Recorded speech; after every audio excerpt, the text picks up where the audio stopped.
Backgammon, cheating the clock. This is one of my most used and favorite learning tools to stay sharp, review established skills, learn new things in backgammon, and build speed and confidence. Now, we never cheat in backgammon. We never cheat our opponent, and we never cheat the clock in backgammon. But we can cheat this clock, the calendar. Now, this calendar is cats and tacos in space. I don't even know what that is, so I'm not even going to comment. But what I do is very short practice exercises, some of them lasting only 2 seconds long, and I use them whenever I can. Let me demonstrate one so you understand what I'm talking about. So in this position, we have one checker back. Our opponent has a strong board, and we don't want to get trapped. So if we can escape this checker, we probably will. We roll 6-5. So I think most players would very quickly find that we're going to run this back checker out to our midpoint and out to safety and pick up the dice. Now, that's the way most players would play it, and there's nothing wrong with that. But what I do, because when I see the 6-5, this looks pretty obvious. So as I play my 6-5 and as I pick up my dice, I'm saying silently to myself, 45. Now, why do I say 45? 45. So as I move my checker and I pick up my dice, because my play is so easy, I got a mini practice session in for pip counting. Pretty easy, and it didn't take any time at all. It didn't slow down the game. Now, if you get even better, 6-5, and then you can say 71. Now, what is 71? 40, 50, 60, 66, and 5 is 71. And obviously, during play, you wouldn't touch your opponent's checkers. I'm just doing this for this video to demonstrate. But whatever level you want to push it to, you can get a miniature practice session in. What if pip counting is new to you? You roll 6-5, looks like a pretty easy play. You can make this play, pick up your dice, and say to yourself, I recognize that shape. You don't even have to come up with an answer. That counts as a miniature practice session. So now that you know what I'm talking about, here's a partial list of things we can do with these mini practice sessions. We can do pip counting, we can do shot counting, we can do checkers off the bar, we can do 2 checker crossovers and the percentages, we can do match score adjustments for our checker play, like in our polar triangle series, we can do match score adjustments for our cube, which I haven't done a video yet, but I will soon, and we can also do cube adjustments. We go to an initial cube. What if it was from 2 to 4? What if it was from 4 to 8? These are tricky. So the more we can practice that, the better. And we can also practice our opening play. It's very useful. This practice technique is very useful for opening play. Now, when I do this, I'm doing this silently. No one even knows I'm doing this. When it's my turn, I act. I do not slow the game down. So if I was doing one of these mini practice sessions and my opponent moved, even if I'm in the middle of it, I just stop what I'm doing, pick up my dice, play, and I don't slow the game down at all. I do these only when I want to and when it makes sense. Like in our example, the play was so easy, it was very easy to get in a miniature practice session for pip counting. Often we'll have a long time when our opponent has something hard to think about, and it's easy to sneak in 1, sometimes even 2 miniature practice sessions, and you'll see that in one of the examples in this video. Like any skill, the more you do it, the faster and the easier it will get. And the faster it gets, the more you can do it. And I find tremendous value from doing this. Once I started doing this, it became a little bit of an addiction because I saw the benefits to doing this. It really helped my speed on pip counting and a lot of other areas of the game. And our Saturday game is a nice casual game we usually play 6 to 7 hours. And while I never kept count, I'm guessing I might get in 100 to 200 of these super short mini practice sessions every Saturday. And that's a lot of repetitive practice. But like learning anything, that repetitive practice makes everything easier and easier and allows you to go on to the next step. And you can see how I'm able to get all these little short mini practice sessions in without having to set aside time to do it, without having to take any time out of my schedule to do it. I get the benefit of all this repetitive practice to get faster and faster and to take new skills and have the time to practice them without having to schedule time to practice them. A few quick comments before we jump into our examples of this. In our first example, I mentioned that just seeing the shape itself counts as a mini practice session. And don't take that lightly. That is the first step, and getting extra practice sessions in on even the most simple thing has tremendous value. Now, questions also count. Now, in this position, if you were to roll 1-1, I think most people, even if it's not the correct move, would find that we see our back two checkers here are really in a lot of trouble and would make this play. But of course, we don't roll that. We roll 5-6, and we decide we don't like the hit. These checkers that we want to move, they don't move. So most people, I think, would find this and find this pretty quickly. So like in our example with 6-5, if we don't feel that it really requires too much thought, as I'm making this play, what if I rolled 6-2? What if I rolled 2-1? Would I move both? But what if I rolled 6-2? Is it this checker so that on the next roll I can attempt to make this anchor, or is it 6-2? Which of these two is the correct play? Even though I didn't roll that, when I'm playing my 4-5, I can think about those back checkers, and that counts as a mini practice session because you're thinking about the game, you're thinking about concepts. And on the subject of asking questions like this, I do believe that asking questions is the key to learning the openings in backgammon and the opening play in backgammon. It's not just memorizing a list of moves, because that falls apart very quickly. But in the examples, you'll see an example of opening play and how I use this technique to get better at opening play in backgammon. This is the first of 8 examples we have talking about this practice method. Our opponent wins the opening roll with 5-4, and we roll 3-1. Pretty easy.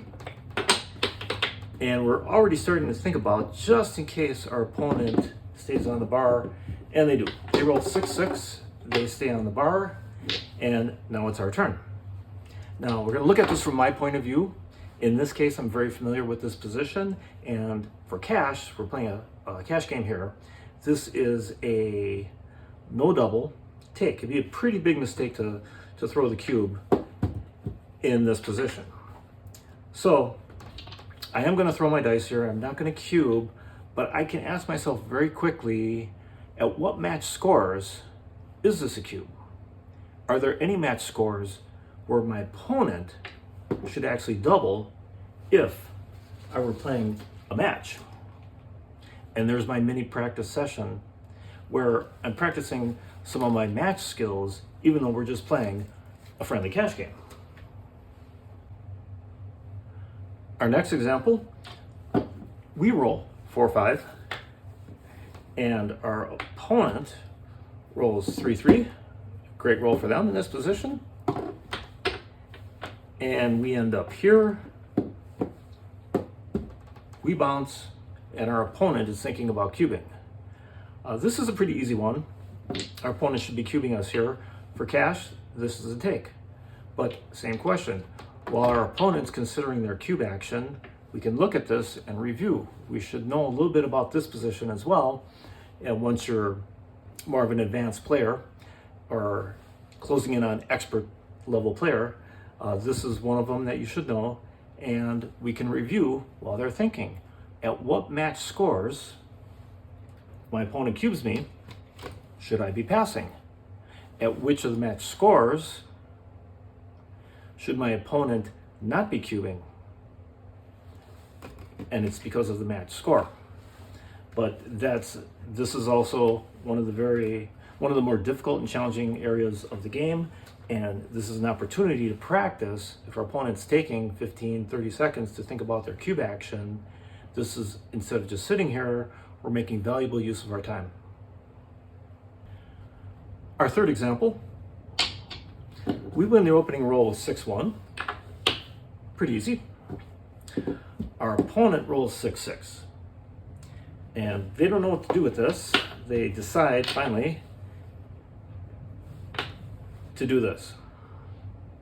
So we roll our dice, we roll 6-1. So we got two plays here, but hitting this checker looks pretty good. If we hit this checker, stacking up here, that doesn't look too good. We're probably just going to find this 6 very quickly. So once we decide to hit this checker, not too much for us to think about. As we're moving this checker, picking up these dice, opportunity for us to say 82. 70, 82. A quick pip counting session. Pretty easy. Good practice. Good practice just to see that shape. If someone was new to backgammon, new to pip counting, and they wanted to get a practice session in, give us a try, they can say, obviously they wouldn't touch the checkers, right? We're just doing this for the video. They could say 70 plus whatever these two checkers are. They could even just say, I see that shape, I know that's the starting point to quickly count those pips. And that counts as a practice session. Our next example, we win the opening roll with 5-2. And we play it this way. And then our opponent rolls 5-5. So we know we're getting hit twice. So we already can start to do a miniature practice session. There's nothing we can do about the dice. There's nothing we can do. So it doesn't make any sense at all to think about the dice. But 2 in the air. As they're finishing their move and we're getting ready to roll, we know that 75% of the time we're going to leave at least one checker in the air, and only 25% of the time do we get both checkers off. And it doesn't seem like much, but that is a mini practice session. And again, it doesn't take any time out of our schedule. We do it as we play. We do it when we want to, when it's convenient, and it all adds up. Our next example, we have cubed our opponent. They're holding the cube. Things went very well for us. Our opponent has a checker out here, and they're running out of time to save gammon. They roll 5-1. So they can play 5-1, or they can play 5-1. The two kind of obvious choices here, and they're taking some time to figure out which one gives them the best chance. We can join them and try to figure that out. We can also do this for practice. While they're thinking, we can look at this and we can say that's 7, 8, 9, 10. 10 rolls, roll off both these checkers on the next roll. 10 is 1 less than 11. We know that 11 is 30.5, so we subtract about 3, so 27.5. About 27.5% of the time, we take off both these checkers on this roll. So we can do rolls, percentage. We can look at our opponent's side, do a practice. What if we roll 2-1 here? While our opponent's thinking, we can say, what if I roll 2-1 here? Is it just one checker off? Is it 2-1? Is it 2-1? Again, multiple ways we can practice in a position like this when our opponent needs some extra time to think. Our next example is an opening roll. This is one I do every time. We win the opening roll with 6-4. This is a great one to review. This is a cash game. There are 3 ways of playing this. We can make our 2-point. We can just run out to the 14-point. We can split our checkers. And for cash, these are all basically equal. There's really no difference between the three of them, even though stylistically they look pretty different. But for matches, it is a whole different animal. First thing I can do is, as soon as I roll these dice, it's an automatic practice session that, yes, this is the most sensitive of all the opening rolls. This is the one that varies the most, depending on where we are at match score. And if we are way ahead in the match score, we're going to play it one way. If we are way behind in the match score, we're going to play it another way. So another example of cash game play, just having some fun with some friends and using our time as we make our decision without taking any time away from the game to give ourselves a quick review on how we would play this 6-4 at different match scores. Our next example, our second last example, we have this position, and actually this position, let's use this one, and we decide to cube this. And it looks like a pretty solid cube on our part. And our opponent is a little nervous about this. They're not really interested in taking this cube, but it might be correct to take this cube. And while they're taking time to think about this, we can review, how do we play this position? How do we play this cube at different match scores and when we're playing a match? But even if you're familiar with this, what if this was a 2 cube and we're going from 2 to 4? It does not occur too often in this position, but it's good to think about these because it's different. And this is a good time to review something that you don't get to see every day while your opponent is thinking if they should take this cube or not. Great opportunity, even just to think about it and ask a question. That counts as a practice session. And if you want to go the next step, what if you were playing a 9-point match and you have the 4 cube. This would be pretty rare in this type of position, but you're holding the 4 cube and you recube to 8. Is it correct to recube to 8 in this position? Should the opponent be dropping at a lot more match scores, a lot less match scores? Even if you don't know the answer to the question, these are great questions to ask. And if your opponent's taking time to think about their move, take advantage of that time to start to ask these questions, because the more you ask them, the more you're going to remember to look it up later or ask another player for their opinion. These are great opportunities to become more and more familiar with the game, especially in spots that you don't get to see every day. So here's our last example. We have this position. We've tried not to bury checkers, but that didn't work out. Our opponent's holding the 2 cube, so they hold the cube, and we roll 6-6 because we're just the best at rolling the dice in the world, and our play is super easy. It's actually forced. Well, since there's no thinking about this, as I'm pulling off the checkers in a situation like this, I would probably say, what if I'd rolled 6-5 and this was my forced play? And as, again, I'm not slowing the game down, as I'm taking my checkers off, I'm thinking there's going to be 2 checkers here. To be hit 2 checkers with no gaps, that's 20. And that's 55%.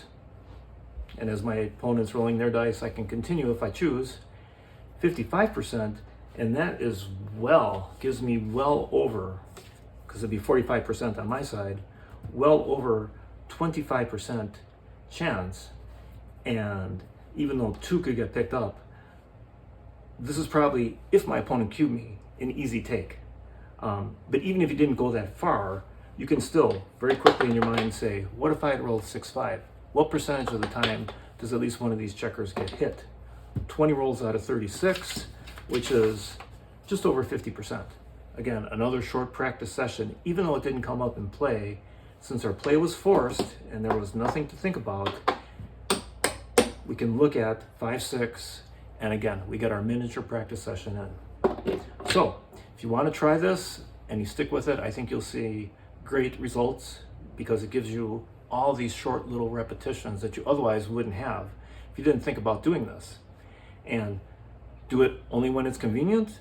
Do it very infrequently till you get used to it, and as you do it more and more, you'll get better and better at it, And of course, we never do it in a way that slows down the game.